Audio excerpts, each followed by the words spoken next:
Laporan CIA tentang G30S PKI dan operasi penumpasan PKI yang baru diungkap setelah 30 tahun disimpan sebagai dokumen rahasia menjawab banyak pertanyaan rakyat. Jika bukan karena Maijen Soeharto yang tersisa dan mengambil alih komando pimpinan TNI Angkatan Darat, sejarah Indonesia pasti berubah. Republik Indonesia sudah pasti akan menjadi negara komunis. Banyak kemungkinan yang akan terjadi dan semuanya lebih buruk. Presiden kedua Republik Indonesia. Siapa yang tidak mengenal beliau?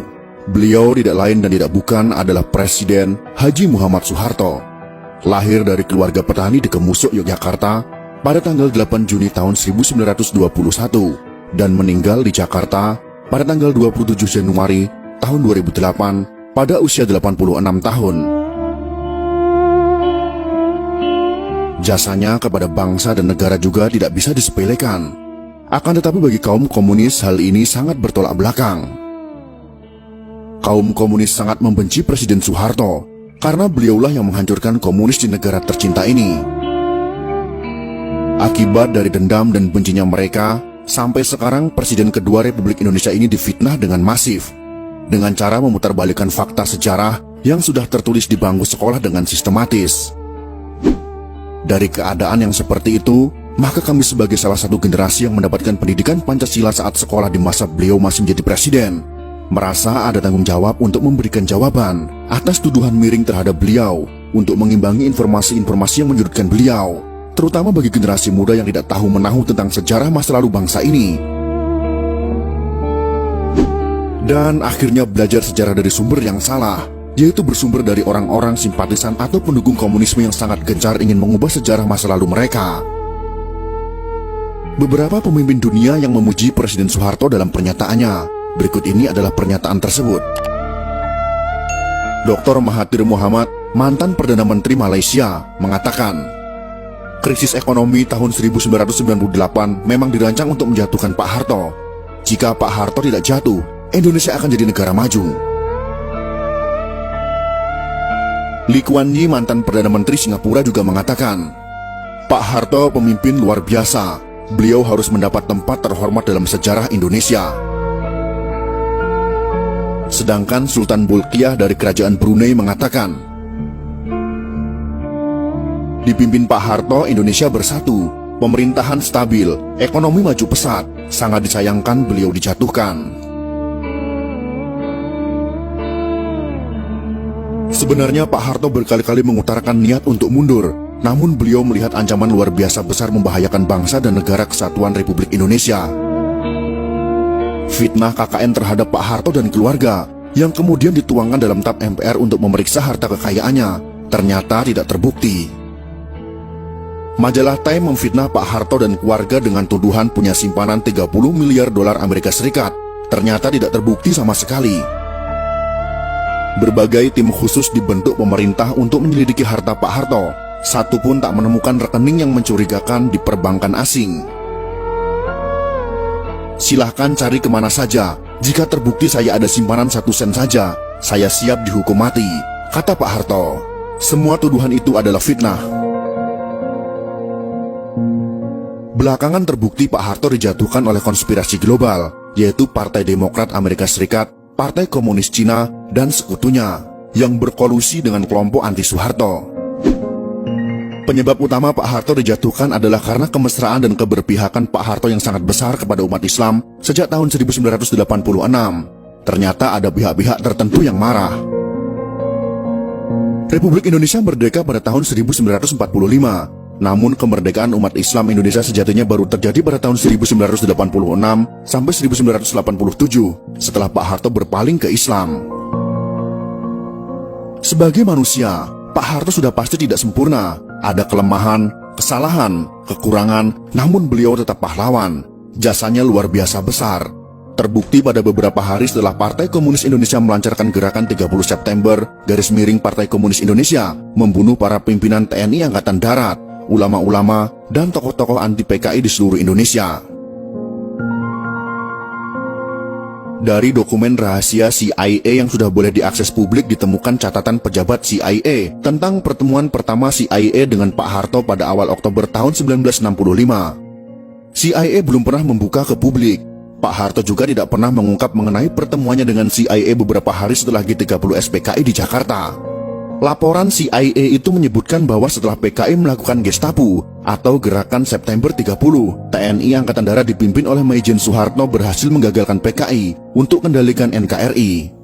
Faktor utama kegagalan Gestapo PKI menurut CIA adalah timing yang tidak tepat.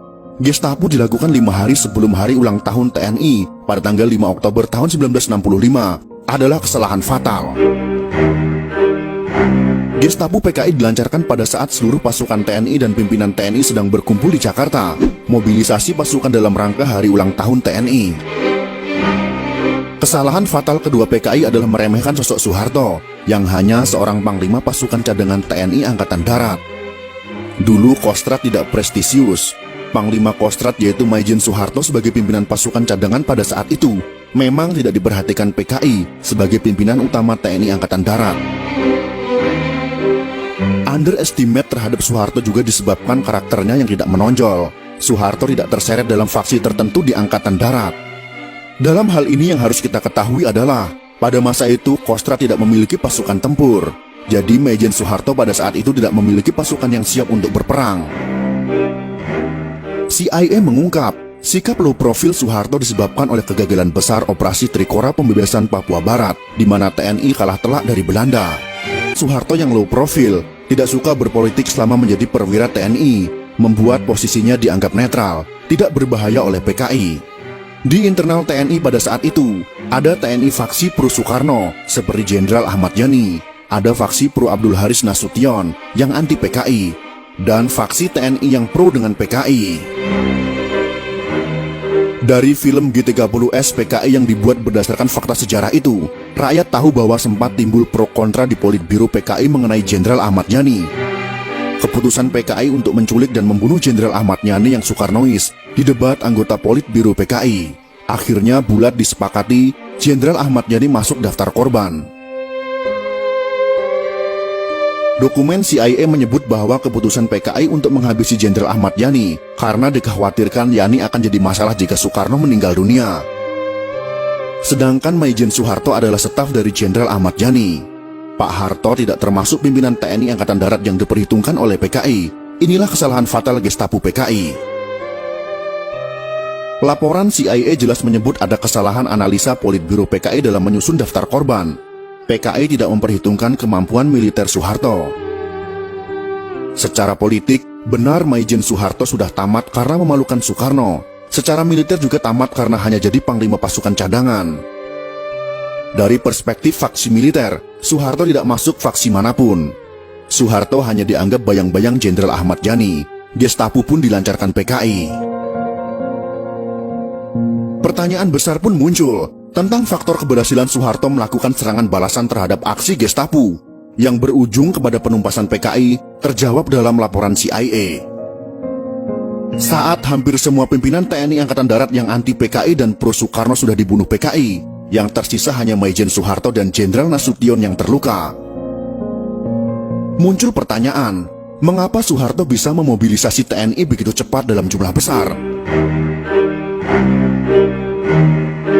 Ada dua alasan untuk menjawab pertanyaan ini. Yang pertama, sebagian besar pasukan TNI ada di Jakarta dalam rangka hari ulang tahun TNI pada tanggal 5 Oktober tahun 1965. Yang kedua, Soeharto adalah mantan Panglima Trikora, satu-satunya jenderal yang berpengalaman dalam memobilisasi pasukan TNI dalam jumlah besar yang luput dari analisa PKI.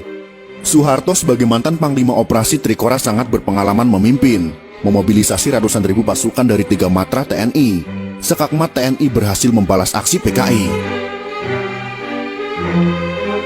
Bagi Soeharto memerangi pemberontakan PKI tahun 1965 sama seperti perang lawan pasukan Belanda. Hanya saja PKI lebih lemah daripada Belanda. Laporan CIA tentang G30S PKI dan operasi penumpasan PKI yang baru diungkap setelah 30 tahun disimpan sebagai dokumen rahasia menjawab banyak pertanyaan rakyat.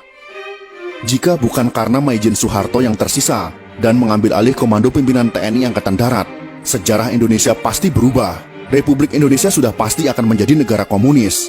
Banyak kemungkinan yang akan terjadi, dan semuanya lebih buruk.